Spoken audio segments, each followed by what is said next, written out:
Girl on the Third Floor was released on VOD last night and stars CM Punk from the WWE, which I know absolutely nothing about. I haven't followed the WWF since I was a teenager.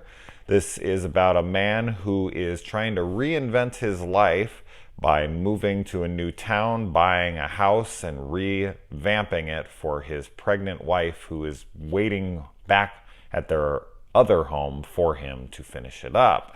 While there, he encounters some strange characters, and the house itself has some supernatural things going on.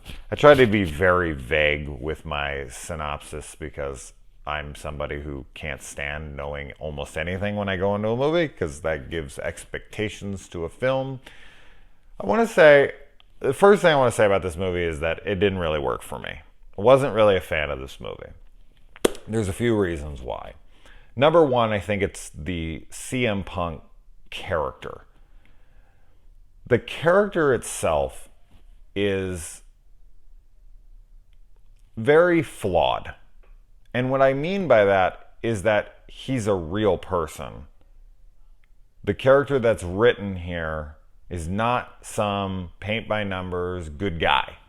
He's not. And American cinema, especially low budget horror, tries to make very black and white characters. There's the good guys, the protagonists, and then there's the bad guys, the antagonists. And that's really the depth you get from those characters. But the writers actually tried to write a character here that had depth to him. Unfortunately, not only did they not capitalize on setting that up or even warrant its inclusion here, but they also hired an actor who has very little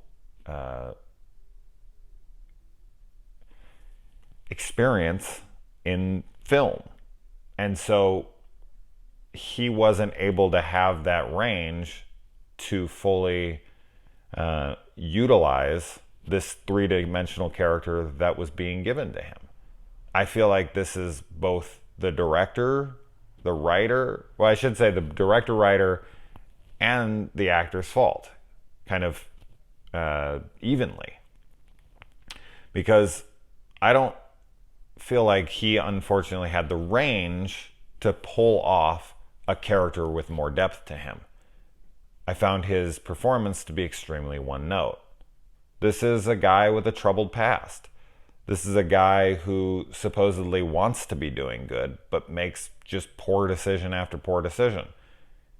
And if you look at dramas, movies that are Oscar nominated and whatnot, a lot of pretty much every character in those movies are extremely flawed. They're realistic. They're not one-dimensional archetypes. And so I applaud them for trying to make a character flawed. I applaud them for actually, not just taking their main protagonist and being like, oh, well, they're good. Everything they do is good and they're just the victim here. No, they actually made this character kind of a bastard. Not kind of a bastard, he's a fucking bastard. And I'm used to foreign cinema where in the majority of their films, their main protagonists, if you even want to call them that, are extremely corrupt people. They are not great people. And I'm fine with that. And I like that here. But unfortunately, as I said, it doesn't really warrant the inclusion of it. And that is where I struggled with it, because I just sat there like, okay, so we're introducing these plot points that point out to us that he had a troubled past and that he's trying to get away from it and he's struggling with his own desires and he fucks up and this and that. But it's not really explored very much. Like, I felt like it was just thrown in there in an attempt to give him depth without actually giving him any depth. And I do have to blame his ability to bring that, but also because there just isn't enough focus on it. Now, as far as the horror goes in this, I think everything is extremely generic.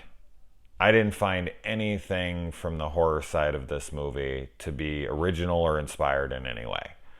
The look of the girl on the third floor, who we know nothing about. I mean, they don't even attempt an explanation at that one. There's some kinds of explanations going on with the house and the neighbor and all this stuff, and I was like, okay, like, I see that you're building something here, but the way that it kind of all comes to a head, I was just like, oh, that's it? Oh, all right. So you tried to build something and then you don't actually give it to us. That's a bummer. I actually really liked the wife character much better when she came into the picture, more so than on a cell phone call. When she came in is when things started to ramp up and things got interesting to me.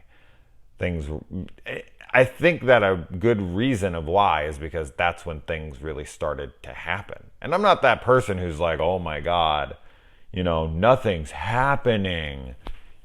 I see that complaint about movies like The Witch or something like that. No.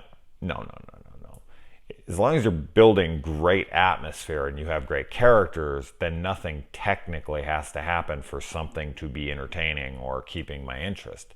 This just felt like watching a guy work on a house and then question his life's choices, but not in an interesting way. Just kind of a meh, like, okay, moving on. Let's go. All right, moving on.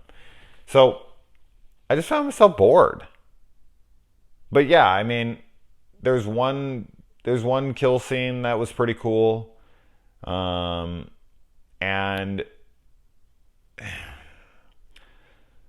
there's some interesting things going on here and there. I could cherry pick things out that I liked, for sure. So it's not a complete wash. But my overall experience is I was not into the movie. I think that there was good intention here. I think that it could have worked had they had a better actor for the lead, and if they had done some serious tweaks to the script. So that's my feelings on the film. Not something I would recommend. I hope that all made sense. I really had a hard time coming up with the right thing to say here on this film, but I think that's about what my feelings are. A three-dimensional character that still ended up feeling one-dimensional. That would be like my quickest summary. So, good intentions, bad execution. There you go. Adios.